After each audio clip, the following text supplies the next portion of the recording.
The question asked was, is it true that the non-Muslims say Islam was spread by the sword? Is that true or not?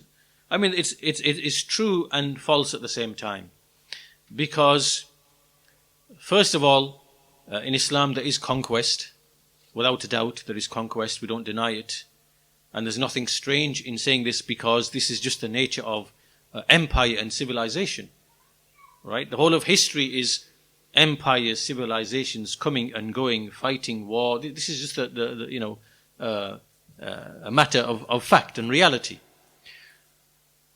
Because Islam is the deen of the messengers and is safety in this life and deliverance in the hereafter, then by necessity there is within Islam the fighting to remove obstacles presented in the face of Islam and preaching Islam.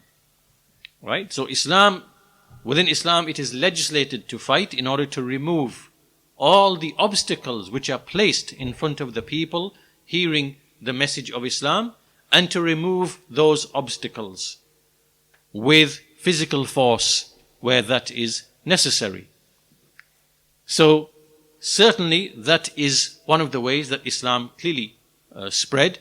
It took over, certain empires, many conquests, many battles. So yes, but this is more in the sense that you remove the people who are obstacles. It's not that you're fighting every single person to force him to convert to Islam, by the sword, which is what they are, the image that they're trying to present, that people were forced at the point of the sword to convert to Islam, and this is what Islam actually no. What Islam does is that the fighting is to remove obstacles and hindrance from the preaching of Islam and from people freely hearing the message of Islam without the lies, without the shubuhat, without the whatever. And normally what you find is that the people who step in the way and prevent the people from accepting Islam or listening to Islam are the ones who lose the most, right? These are the profiteers. These are the ones who are basically invested in alcohol, invested in gambling, they make money from the vices that Islam prohibits. Islam prohibits interest, usury. Islam prohibits gambling. Islam prohibits fornication. Islam prohibits, and usually the people of, likewise it prohibits shirk.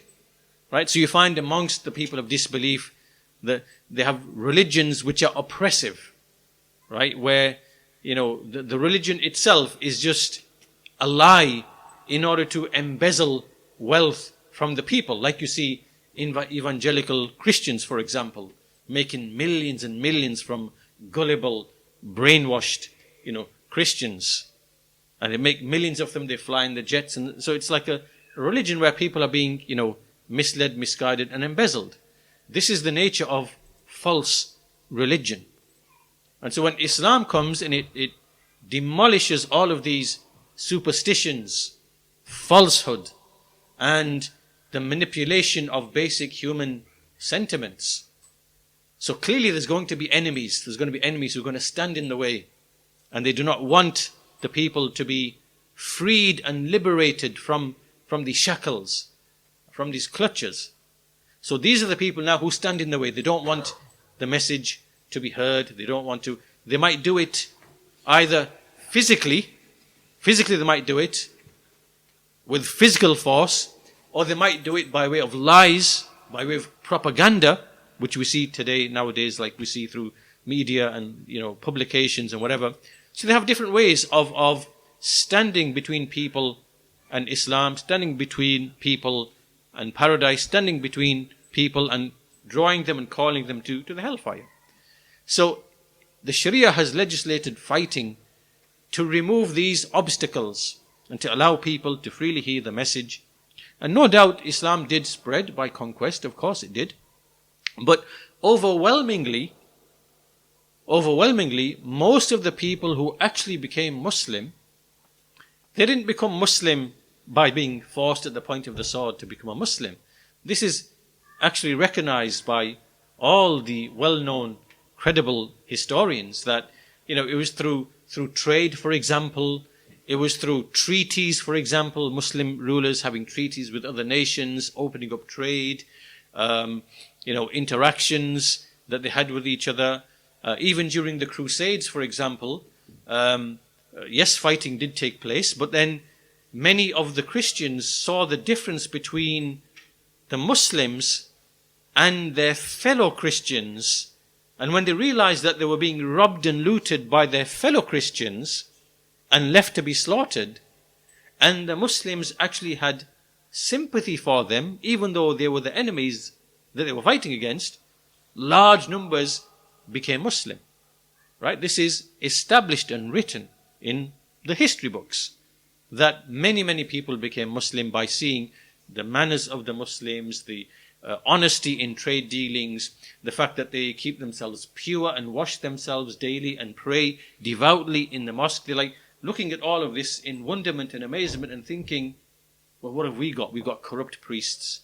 We got, monkish celibacy, which is corrupt. We got so this, seeing all this contrast, and then they willingly accepting this. This is known. This is known and established in the history books. Even many of the historians say, why did Islam spread through Africa so quickly? What was the reason? Well, it's because the people were steeped in superstition, magic,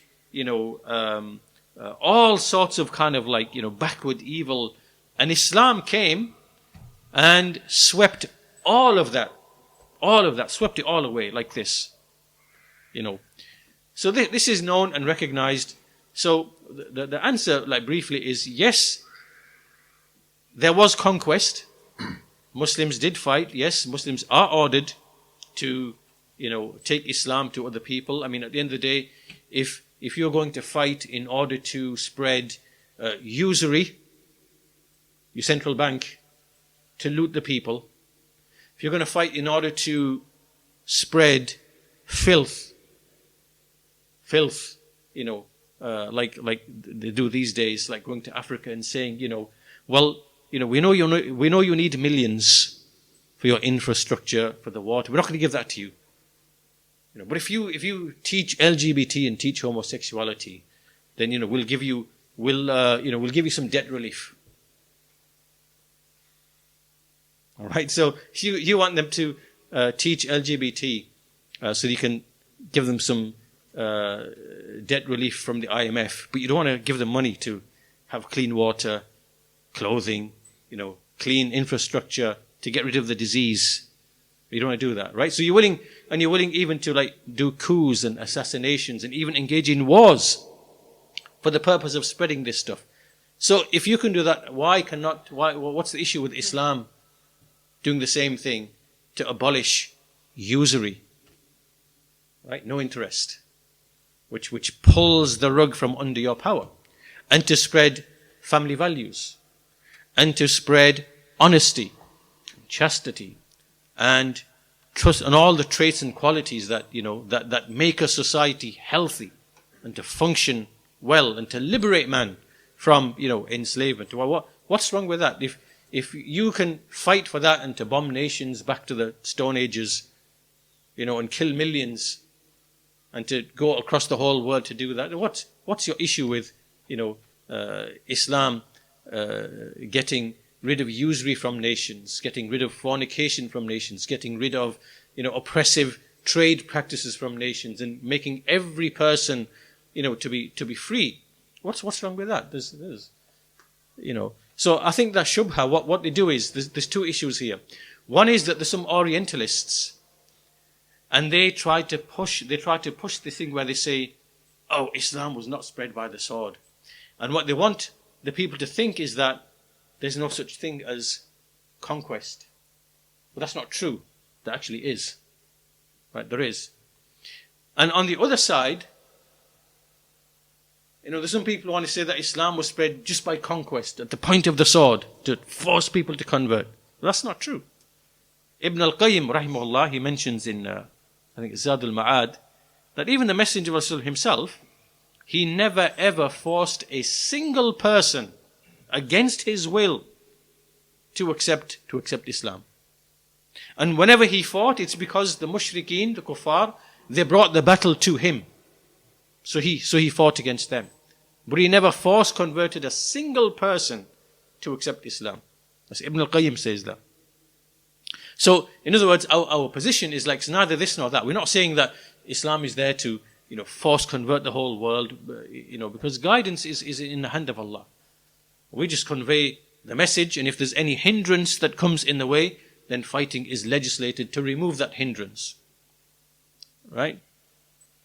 And so yes, there is fighting, there is conquest, but there is no forced conversion of the individual at the point of the sword, because then you are just breeding hypocrisy. This breeds hypocrisy, that people are forced to convert to Islam against their will, so that now they will end up being like hypocrites internally, and that will harm the security of the state, that you have hypocrites in your midst. So to answer your question briefly, yes, Islam spread, was conquest. The Muslim, the caliphs, Muawiyah and others, they had huge conquests, alhamdulillah. But this was, the fighting was minimal. It wasn't like millions upon millions killed. It was just, they defeated an army, then they took administrative control over an area. Then they started making treaties with this one, with that one, with that one. Trade relations opened, whatever. And people are now free to interact with Muslims and learn about Islam and whatever. And large numbers became Muslim. This is how overwhelmingly Islam spread to the east and to the west. It wasn't just like conquest, Most of it was treaties. So that's true, there was conquest. And on the other hand, most of the people accepting Islam did so freely, willingly. By looking at the morals, manners, beliefs, conduct of the Muslims. This is well known and written. If you go to the book, This is Islam, you'll find a chapter in there, and it quotes from this guy called Arnold. He's got a history of Muslim conquests, and in there's some really nice quotes that he brings from medieval sources, where it mentions all these things, like how Christians opened the gates of their towns for the Muslims. Please come, we want you to come and rule us. We want you to come and rule us rather than our oppressive Christian brethren. There's many examples like this where they preferred the rule of the Muslims rather than the rule of their fellow Christians, because they know they were corrupt and evil. So yeah.